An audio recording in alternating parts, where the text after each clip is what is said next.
Basketball Australia's had a national style of play for 30, 40 years, and it's evolved over time. It's had different iterations, and this, I guess, is more about an update rather than a massive change. One thing that we've identified through our state and territory performance managers, our COE coaches, our junior and senior national team coaches, is we probably had too much a focus on tactic rather than technique.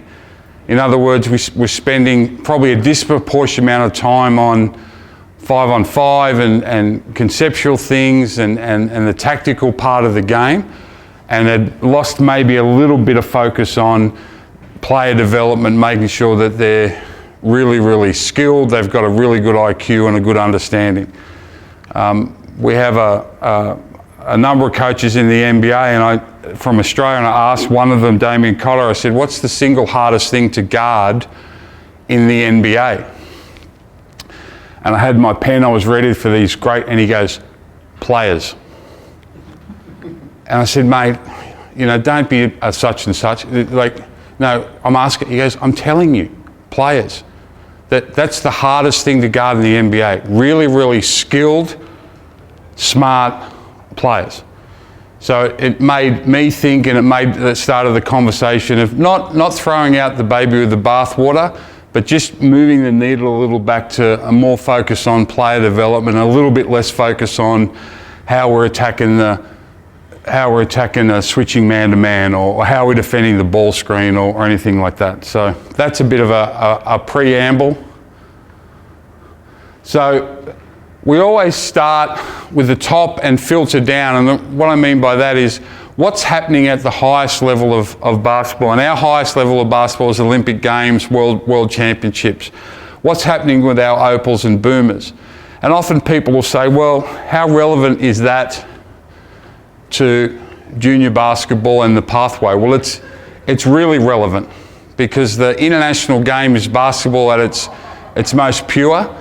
It's where the best players and the best coaches are, and it's just about skilled players executing basic concepts and doing it better than the other team. So obviously we had a highly successful World Cup, which I know a number of you attended, and we even had some people here that volunteered in it.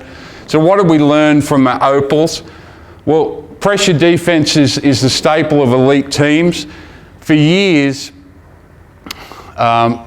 the Basketball Australia DNA was pressure man to man, particularly with our Opals. If you think about, players like Robin and Timsy coming through, and then into Christie and Penny, we're always about pressure man to man, and we're going to put as much pressure, we're going to disrupt as much as we possibly can.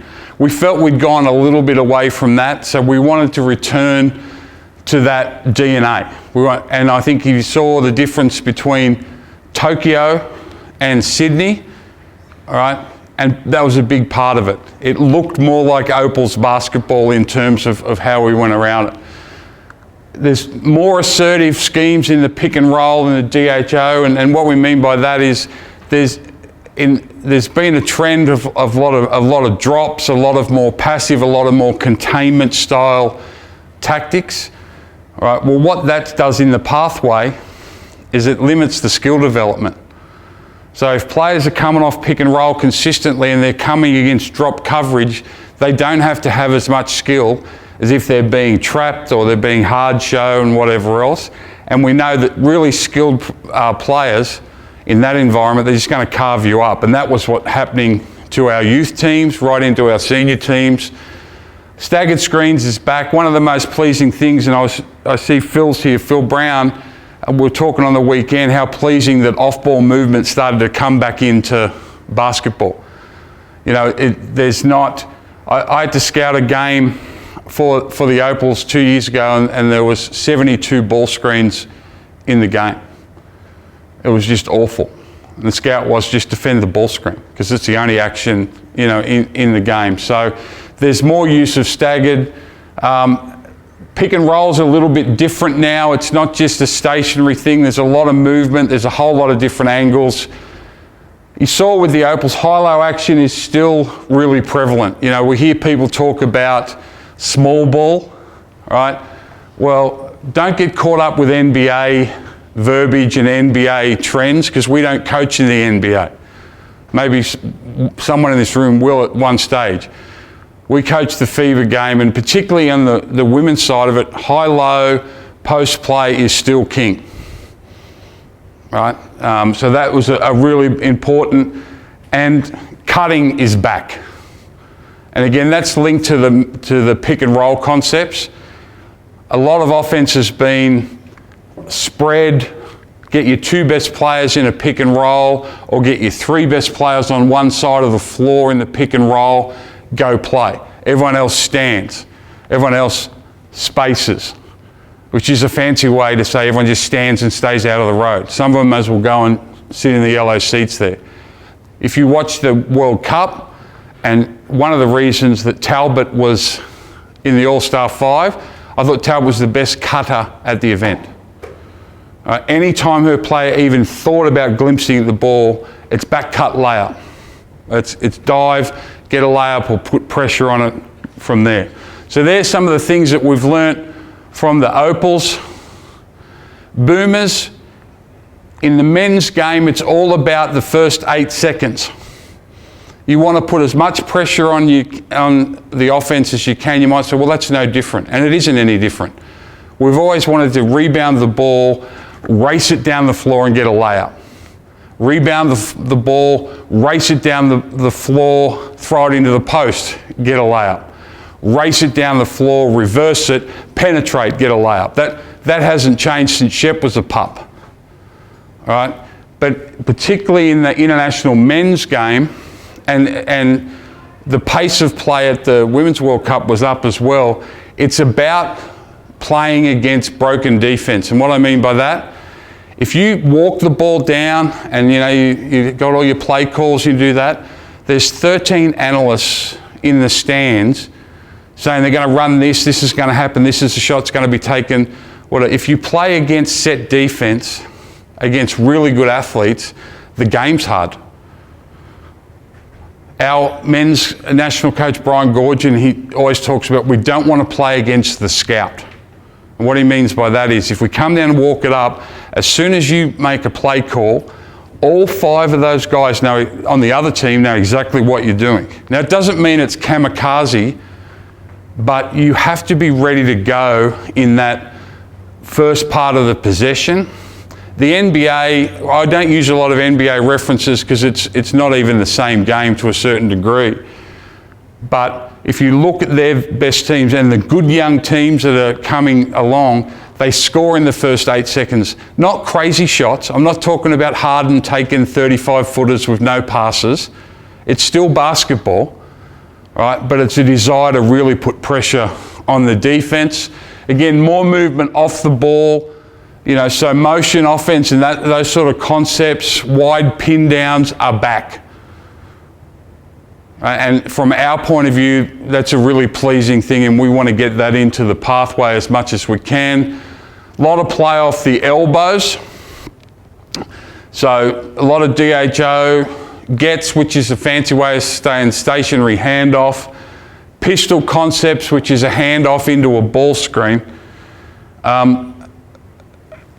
In terms of pressure and disruptive defense, that's back. If you watch again the Women's World Cup, handoffs become far and far less and less effective because what did teams do? They blew them up. They trapped them, or they forced it, or they just didn't allow someone to come down and just dribble towards coach and just flip you the ball and you go play. All right, so that's a big thing, and that's pleasing, because how often do you watch particularly youth basketball, any level of basketball, and there's like 80, 90 handoffs a game, and 80, 90% of those handoffs don't have any value. No one turns the corner, there's no pressure, we just soft switch it and go from there. All right, again, more variation in the pick and roll schemes. The days of just dribble it down, call the big donkey up and go off that and play are pretty much gone, because teams defend it too well. They really defend pick and roll pretty well. So you need to have movement into the movement. You see a lot of now staggered into a handoff and finish with a middle pick and roll. So it's not so prescribed, and there's been movement. So the defense, particularly the help defense, has had to shift consistently before they defend the pick and roll. All right? You all coach, and some of you are going to coach at this event. If someone comes down, calls fist, and the first play with no pass is a pick and roll, are you worried as the defensive coach? No, because you've got your systems in place and the kids understand that, whatever else. And the big skill error in both genders is the ability to shoot threes off the dribble. It's funny, I was watching my son shoot around last night. He's 11, and the most popular shot from him and his 5 mates he was playing was the step back three. Now, I'm a dinosaur, as many of you know. What are these? But that's what kids do now. They make plays off the bounce, and at the international level, if you can't shoot the three off the dribble, teams don't guard you. Yes, we're going to have those receiver threes, but at that level, you need to be able to shoot the three off the dribble. So, style of play.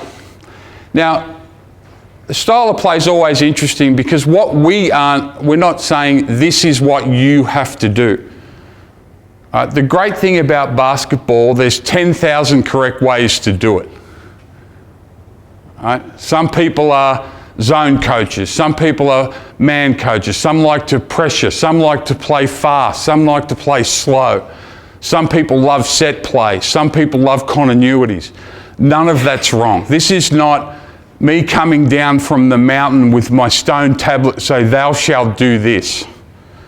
The style of play is more about concepts and some competencies. We want all our kids in the pathway to be exposed to this. We're not telling you how to coach. Even with language, we've had a lot of conversations about a common language. Well, the 2 oldest guys in the room, Jeff and myself, we've been calling something for 35, 40 years. So, we've been calling some concept the same thing. Chances are we're not going to call it something different next week because I've got a PowerPoint. All right? But we don't want to confuse the kids, and we want to have some consistency of our language in general. So this is a change. Part of the style of play previously was geared around the phases of the shot clock, trying to get predictable passes. So we used to speak about pace, poise, and penetration. Pace was that first 6 to 8 seconds of the shot clock. Can we race it down the floor and get a layup? Can we race it down the floor, throw it into the post, get a layup? Can we race it down the floor, reverse it, penetrate, get a layup?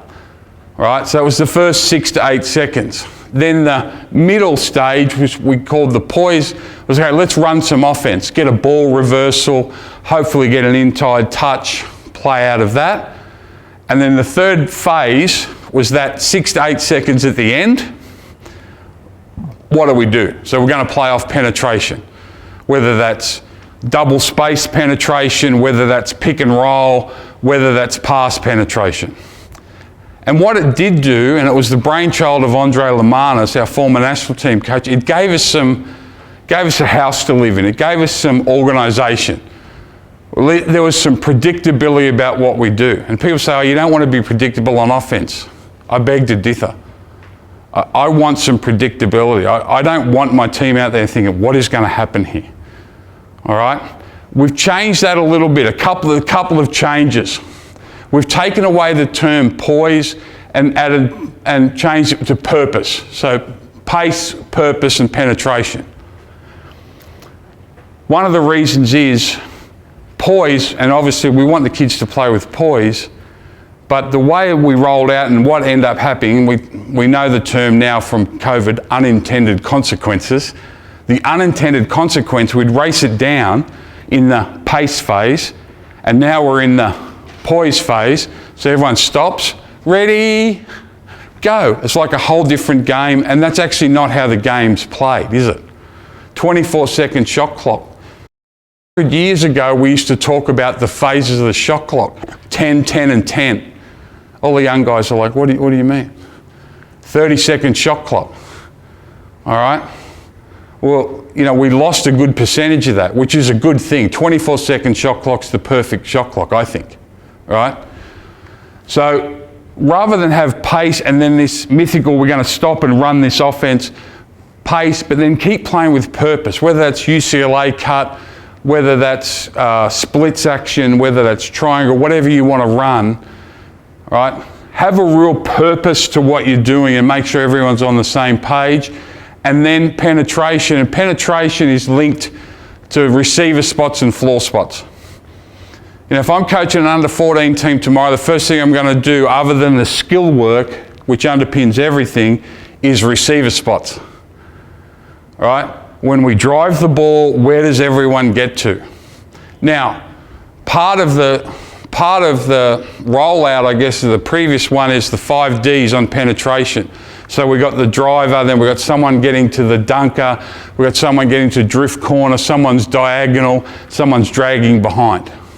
I don't know why, but as basketball coaches, we love alliteration, don't we? It just like P, P, P, D, D, D. Like, anyway, it's just how our brain works. All right? But that's also not the game.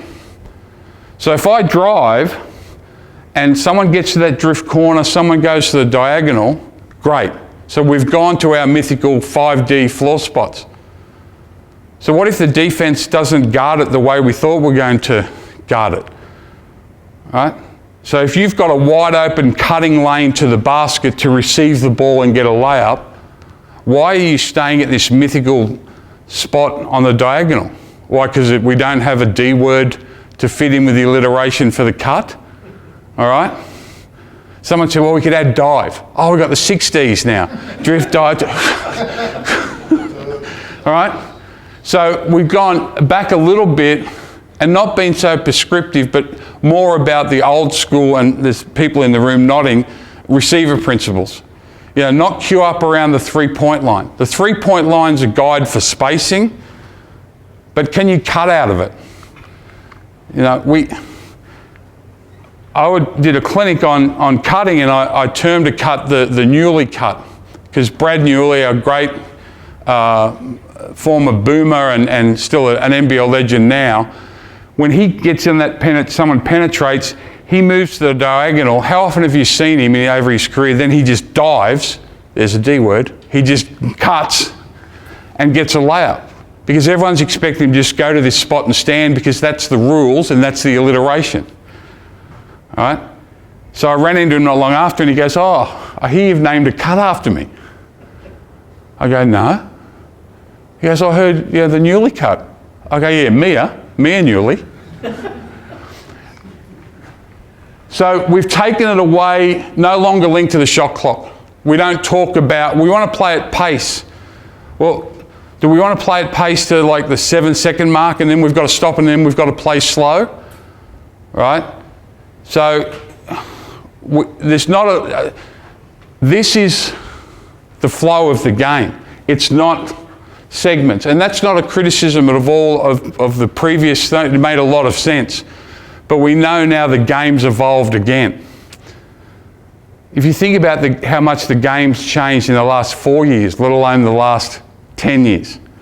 All right, so that's one big change.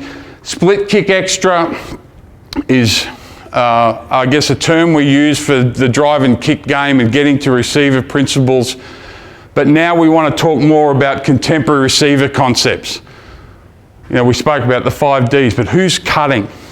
One of the most damaging cuts at the World Cup, the Women's World Cup in town there, was the baseline back cut.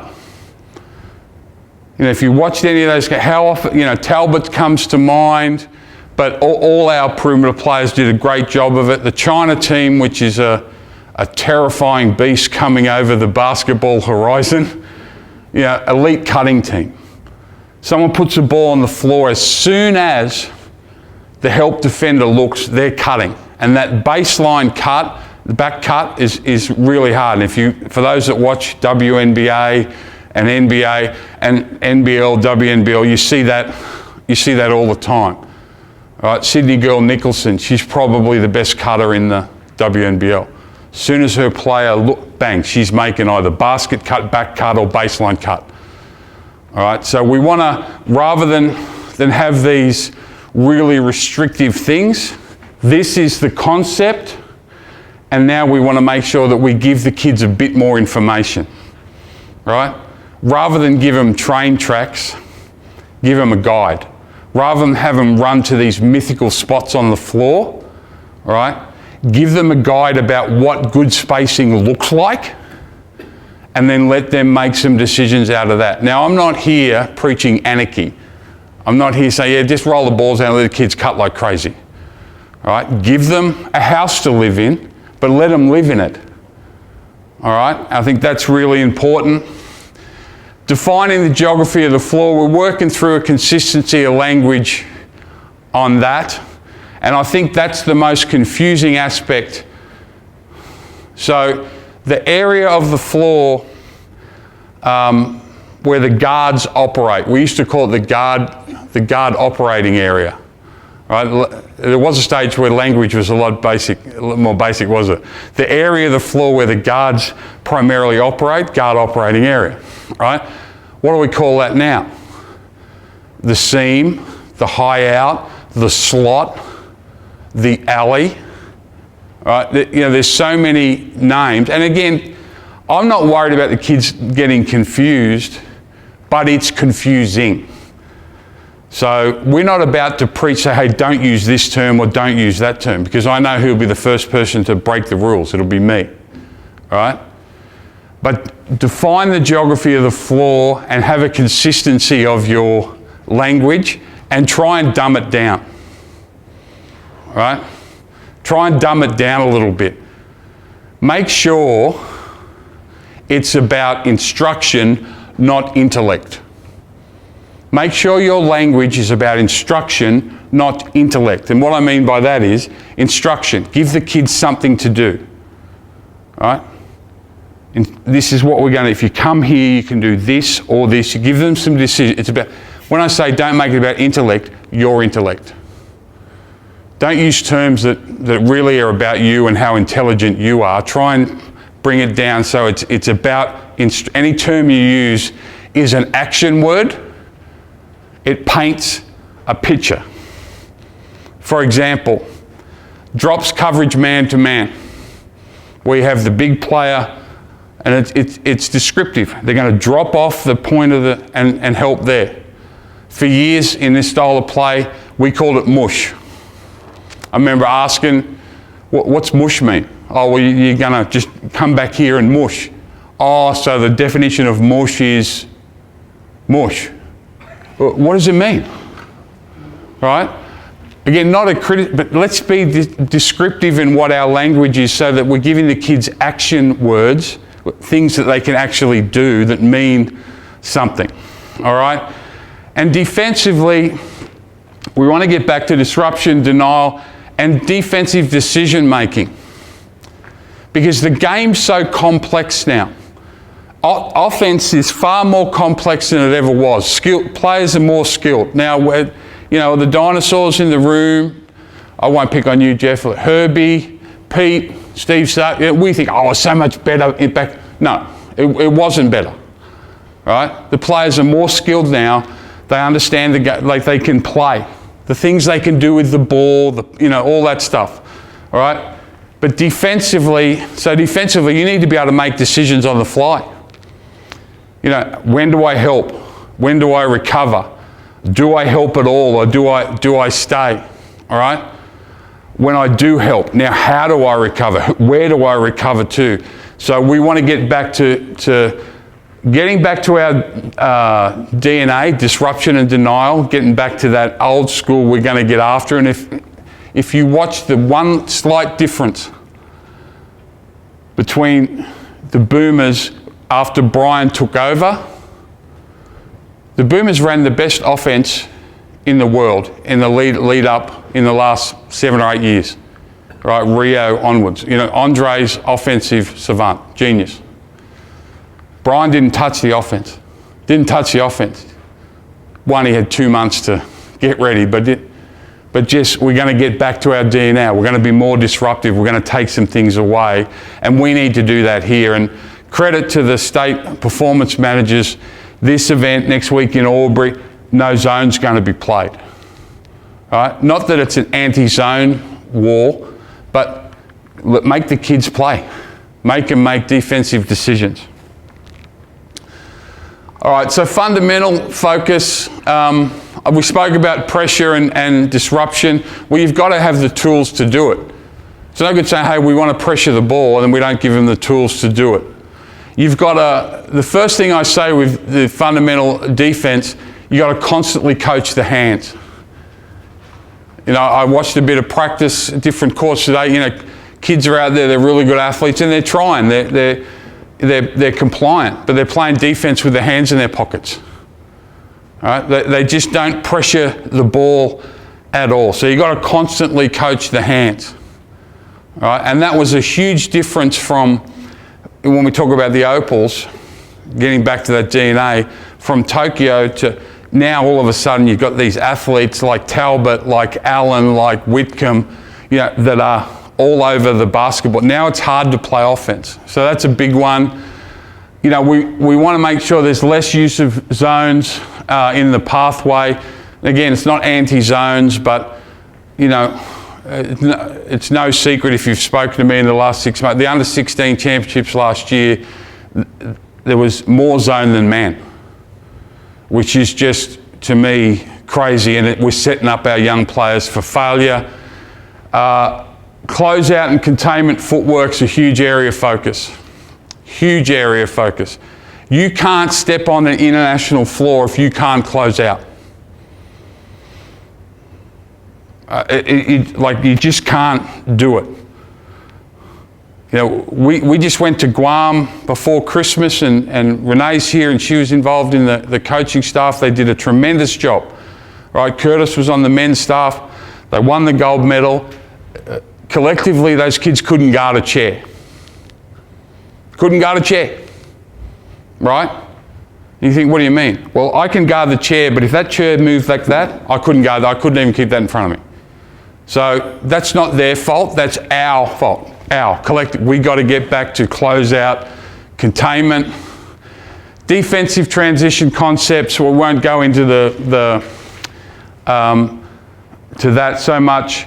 And then also being more assertive and physical around pick and roll and dribble handoff. As I said, if you watch now any Euro League, WNBA, very rarely will they let a ball screen or a handoff come and just happen, because the offensive players are too good, so they're trying to be disruptive.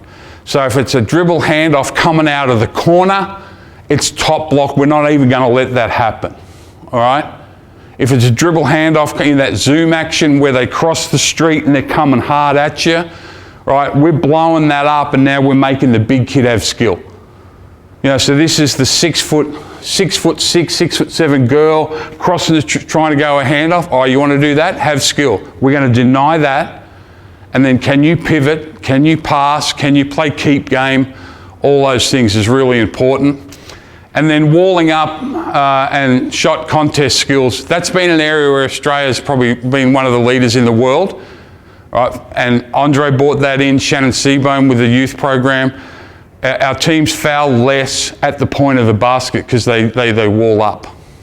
All right? And Tolo may be the best in the world in the women's game at it. Tolo just doesn't foul because she's disciplined. She contests things. All right, but she does that, so we want to stay with that. Skill. Shooting is the master skill. We've heard it a million times. You know, all these things, you've got to impact the way kids shoot the ball. Now, one of the areas that's fallen away, or the needle hasn't moved, is shooting.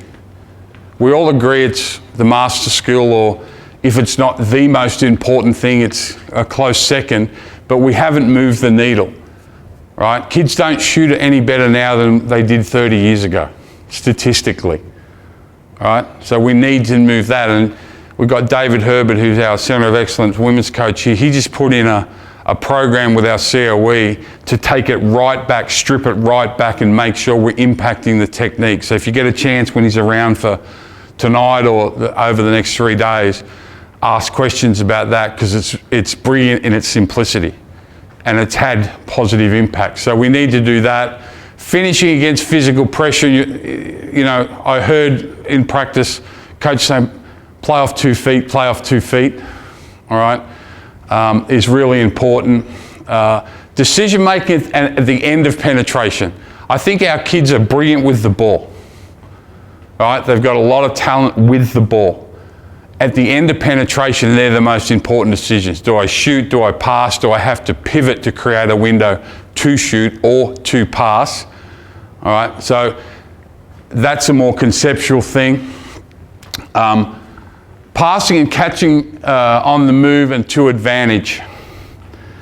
Again, it's not name dropping. You know, with Damien Cotter in the NBA, you know, I said, what do you do a lot of in your skill drills? And and again, I've got my pen and I'm ready to go. I'm going to get, you know, he goes, catching. Same thing. I go, mate, just help me. I don't need these BS answers. He goes, no, listen, all right? And he said, if you don't catch it properly and you don't catch it to advantage, you don't catch it clean in the NBA against the best athletes that humanity can provide, you can't play. So he unpacked some things and he sent me some video, and he's right, they do a lot of drills about catching to advantage, and quite simply, so it's a closeout, that's coming, if the ball's coming there and I'm here, where's my advantage? This side, isn't it? So I want to catch it moving through the ball this way. If this closeout's coming and it's coming there, where's my advantage? I want to be able to catch it and play against that advantage. So being an active receiver, something we've done a lot of, and again, David's done that as part of his shooting. You see kids, they're queuing up around the 3-point line. Well, firstly, it's really hard to generate anything from just that. All right, so I want to move, but you can give yourself a bit of space. So here's the closeout. All right, pass is coming from Max. Just step into it there. So I'm in control of the angle. I'm an active receiver, and I've given myself a little.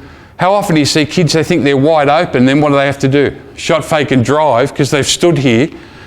And even poor athletes in a straight line can contest. Now you need to be an elite athlete if someone's catching it on the move. So that's a big one, all right? And then what can they do as the screener or the handler in pick and roll and DHO? All right, and I know, you know, Liam's here, Liam Flynn. If you get a chance to talk to him from SA, spent a lot of time in Europe and understands pick and roll, dribble, handoff game probably as well as anyone. All right, one thing that we're behind our European friends, what's the screener doing? What's the big kid doing after they've screened? You know, do they short roll? Have they got the footwork to short roll? Do they know how to dive to advantage? Right? If they're popping, do they know how to create separation? If they're popping, do they know how to be an active receiver and then rip it and put it on the floor? Because people say, oh, if you're not a shooter, you don't want the kid to pick and pop. Well, you've taken away half the offense of a ball screen situation. Non-shooters can still pop, but they need to be an active receiver, and they're going to go into a handoff, or they're going to go into a pass and cut or a catch and rip. So we want to build that level of intelligence. And then while we want to play fast, can they play fast? Do they have the skill? Yeah, that's a big thing. It's all right to say we want to play fast. I think if you asked every coach in the world, you know, do you like to play fast? Oh yeah, no, I like to play fast, the running game, whatever. Well, you've got to give them the skill. You can't just go run fast, jump high. All right, so what are some concepts we've seen and what do we want to do? Pace concept, the running post is still king. And what I mean, you know, some people call it deep catch. Too often we've run our post player, our first post player down, and they're running around looking for someone to set a ball screen for. All right? If the big kid, if the running post is ahead of the ball, what's their only job in life?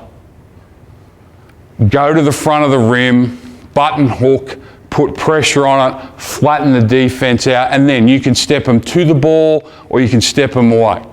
If they're behind the ball, now they can get into Drag's game or whatever else, all right?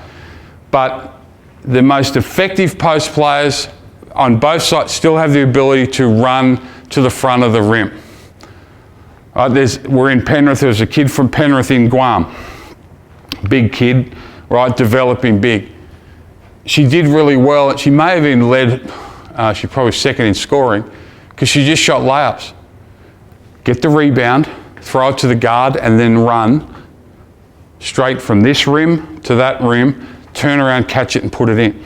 All right? We're seeing a return to that at the highest level of basketball, because you can't put enough pressure on the defense if you continually drag it. All right? So drag screens are still important, double drags and shakes, zoom action, and that's really that early dribble handoff and you're in attack mode. Right? Usually it's across the street. All right? So I might flip it to the 4. I cut, some sort of ghost cut, and now that guy's going downhill, right, to create an early shot there. Right? That's something that China used really well. As I said, cutting's back on penetration now. People aren't queuing up, they're putting pressure on the rim. The sandwich cut out of the 3 side, does everyone understand what I mean by that? So a lot of 5-out offense now, right? In any offensive system, there's a 2-side, 3-side. But with a lot of 5-out systems, say if it's a drag screen, there's 3 people over here. What do they tend to do? What do young players tend to do? Queue up like they're waiting for a pizza delivery from Jared. All right, so what's the defense do? Hopefully.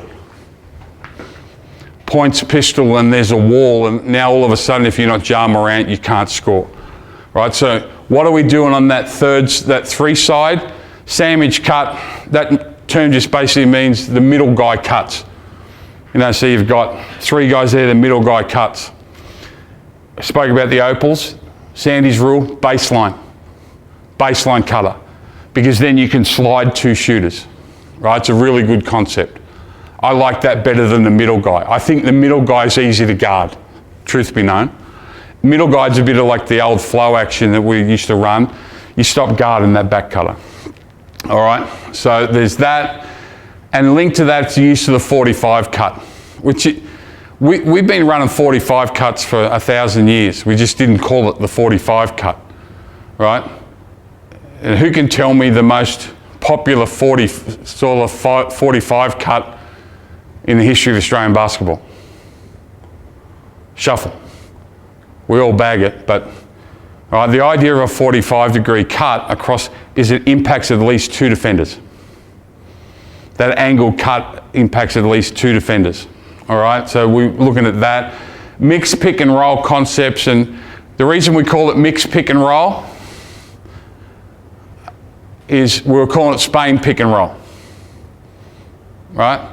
Which is not a major problem. Everyone knows that it's Spain pick and roll, Spanish pick and roll, until we're at the Under-17 World Championships and we're playing Spain and an Australian coach is going, hey, Spain, Spain. I said, we probably need to change it to something that's more like that. So some people call it stack pick and roll. So in our language, you call it mixed pick and roll. And I don't even know where that came from, maybe Gorge. Gets and exit DHOs, and I saw Renee's group, not giving away scouting, working on some of that today. The exit DHO is out of the post. So the post has got it, there's action, they haven't got anything. Just punch it up and get a guard that way. All right? So some people call it uphill DHO. So there's some conceptual things. Defense, disruption, disruption, disruption, disruption. You got to disrupt the catch, disrupt movement, and then situational denial. Even when we were more pack focused with Andre, And Shannon Seabomb's, one of the great young minds in Australian coaching. He coined that term situational denial. Yeah, we're going to pack, but we're going to deny this pass. Yeah, we're going to play out of pack, open stance, but we're going to deny that elbow catch. Well, we've morphed a little bit away from pack, more back to our roots, is that more pressure style man-to-man. That doesn't mean that we're in every single lane trying to deny every pass and getting sliced up with dribble penetration. But what we've found with our young players is the ball moves too easy, right? Now, even though traditional pack line man-to-man, if you like the Tony Bennett's, the Dick Bennett's of this world, Xavier University, those great coaches that do it, it's predicated on huge pressure on the ball. And then we pack it in behind. What started to happen nationally was it was sagging man-to-man. So the guy guarding the ball's back here like, ball. I'm like, where's the ball? Nowhere near you, right? So to change the point of attack on the ball defensively, we had to change with a little bit about how we're going to do our stance. We spoke about blowing up DHOs with physicality. Some use of three-way switching. Sandy's very good at this, particularly in any sort of pick and roll, middle pick and roll. She'll three-way switch it consistently. I'll send some resources to Jared on this. I'm not going to get into X's and O's and try. Also, I'll send you some film. We did some cut-ups of both World Cups, so we can send that through. The Euro switch on the screen-to-screener is very common now internationally, and so we've started to do it with our teams. The old screen-to-screener action. Well, now we shoot that gap on the weak side and take away off that down screen. It just becomes more disruptive. And that's what the thing that we want to do defensively is disruption's not, I see it in junior, but I call it ooga booga defense. Ooga booga. Like, it's not trying to trap and press and run around. Like, you just got to take something away. You got to disrupt what they want to do. So that Euro switch on the screen-to-screener, and this is a big one. If you can't close out, you can't be on an international floor. Now you think, well, I don't coach internationally. Well, some of you do, but if you want to do one thing for your players, impact their containment and closeout. When I watch 200 games a year of basketball, it's good. I don't have a real job. I just can walk around and talk a lot and watch basketball. I know if a team's well coached on three things. What are they doing with their hands defensively? Can they close out consistently? And can they defend the first two bounces? And I'll go, yeah, that guy's doing a good job with those kids, and I'll just walk off to the next court. Nothing offensively, and we can get into shooting, but what are they doing with their hands? Are they pointing pistols? All right? Are they in denial lanes? Are they putting pressure on the basketball? Whatever you want to teach. Do they close out? And again, whatever you want to teach, all right? They're the things that we really need to impact, all right? And, we've got some high performance managers in the room, and I've been like beating them with a stick. Guys, we need to get better at this or we won't beat Spain. We need to get better than this or we won't beat Serbia. We need to get better at this or we won't beat China. A lot of people in this room saw China at the World Cup in the women's. If I said to you, you get to coach the Opals for one game, but it has to be against China, who's putting up their hand to do it? All right? And they do all those things, as well as a lot of other things really well. All right, that, as I said, I'll send some video and some resources out that Jared can send out. Again, the style of play is not about this is basketball according to BA and you need to go do it. We just want some commonality in how we approach developing young players. We just want some almost core competencies. I say if you can't close out, you can't be on an international floor. Well, you know, it'll be the same as you've got players that are trying to go from your club into a rep environment. If they can't close out and contain, unless they're really, really good at something else, they're probably not going to make that team. When they want to go from the association rep team to a new BNSW or a BSA or whoever it is team, again, you know, there's going to be the really gifted kids that can score and whatever. The other 90%, can you close out? What do you do with your hands? Can you guard the first two bounces? All right, so they're the things that we really want to preach and try and support you guys with, because the reality is we can have this mythical style of play, but you guys are the ones that are rolling it out day to day. You guys are the ones that are working your tail off, you know, in all sorts of high school gyms, racing around the city, trying to get it done. So anything we can do to help and support you, that's what we want to do. So I'll send out the additional resources for Jared. Now, probably the silliest question that anyone could ever ask after waffling non-stop for 50 minutes is, any questions? But I'll ask it anyway. Any questions, any clarity, or anything that you just want a bit of, I guess, to unpack a little bit? I would encourage you, if you get a chance, and he's probably going to kill me, but while David's here over the next few days, for those who just talked to him about the shooting, you know,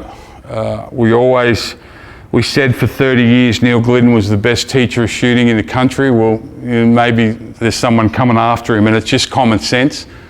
And it's really back to, okay, impacting their fundamental skill, how they grip the ball, you know, and these are the best kids in the country he's working with, but they're making significant changes.